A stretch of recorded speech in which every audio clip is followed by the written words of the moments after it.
추석 대목에 우리 수산물 소비 늘리겠다고 정부가 역대 가장 많은 예산 1,440억 원을 투입하기로 했습니다. 명태나 오징어 같은 수산물을 많게는 60%까지 싸게 팔겠다는 건데 소비자 입장에선 부담이 줄어드는 측면도 있지만 일본이 오염수를 방류하며 안 써도 될 혈세를 자꾸 쓰고 있다는 지적도 나옵니다. 김도훈 기자입니다. 오늘 오후 서울 마포의 농수산물 시장은 한산한 모습이었습니다.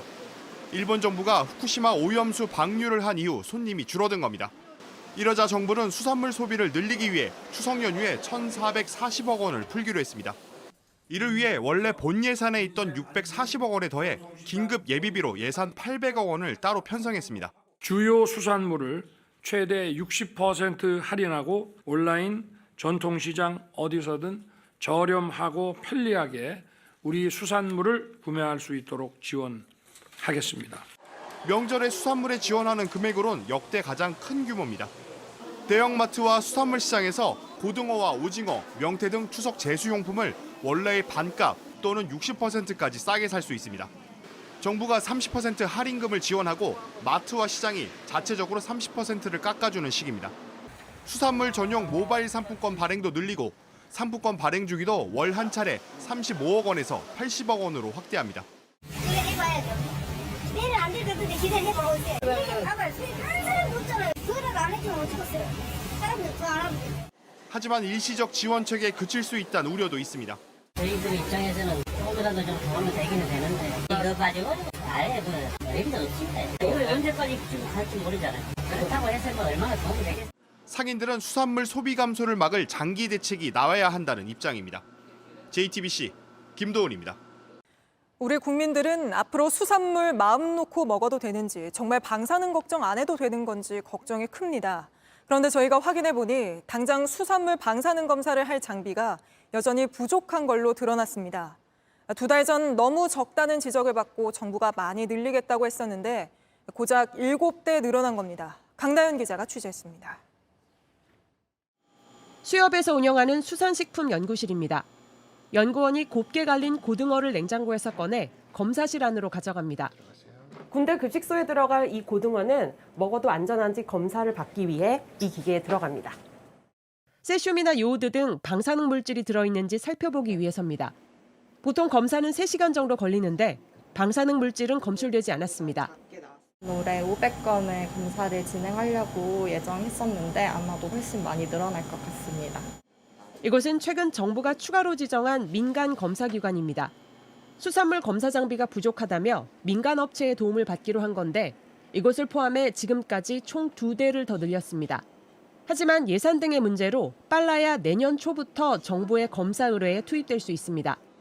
정부의 방사능 검사 장비 도입도 더딥니다.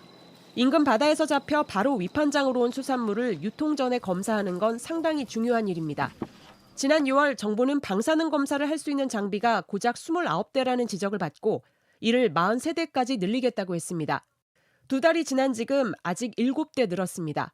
전국 위판장에서 신속 검사를 더 많이 하겠다며 추가 대책도 내놨지만 정작 현장엔 검사 장비가 여전히 부족한 겁니다. 국민 불안을 덜 수 있는 더 촘촘한 검사망이 필요해 보입니다. JTBC 강나현입니다. 내년도 예산안 취재 기자와 좀 더 짚어보겠습니다. 김민 기자가 나와 있습니다. 자, 김 기자, 먼저 세수 얘기부터 해보죠. 정부가 이렇게 허리띠를 매기로 한 건 세수가 많이 거치지 않아서라는 점도 한몫했겠죠. 얼마나 안 거치고 있는 겁니까? 네, 상반기 기준으로 지난해보다 40조 원 가까이 덜 거쳤습니다. 역대 가장 큰 세수, 그러니까 세금 수입 펑크입니다. 정부가 올해 걷기로 한 세금이 400조 원인데 목표치의 44.6%만 거친 겁니다. 상반기가 1년의 절반이니까 단순 계산해도 50%는 돼야 하는 건데요. 특히 지난해까지 5년간 상반기에 평균 53.2%가 거친 걸 감안하면 굉장히 저조한 실정입니다. 추이를 볼 때 하반기엔 구멍난 세수가 50조 원을 넘을 수 있다는 전망까지 나옵니다. 그런데 정부는 이렇게 안 거칠 거라고는 예상을 전혀 못한 건가요? 네, 그렇습니다. 정부가 지난해 이맘때 짠 올해 예산안을 보겠습니다.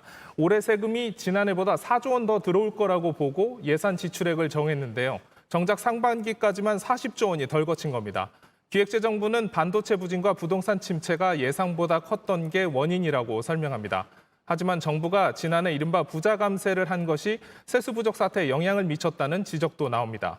법인세는 물론 재산세, 종합부동산세 같은 세금을 잇따라 깎아줬기 때문입니다. 네, 마지막으로 일본의 후쿠시마 원전 오염수 방류 때문에 우리가 안 써도 될 돈을 쓰게 됐다 이런 지적이 많았는데요. 내년도 예산안에 얼마나 잡혔습니까? 네, 해양수산부는 후쿠시마 오염수 대응이란 항목에 7,319억 원을 편성했습니다. 올해보다 2천억 원 이상, 비율로는 40% 가까이 늘어난 금액입니다.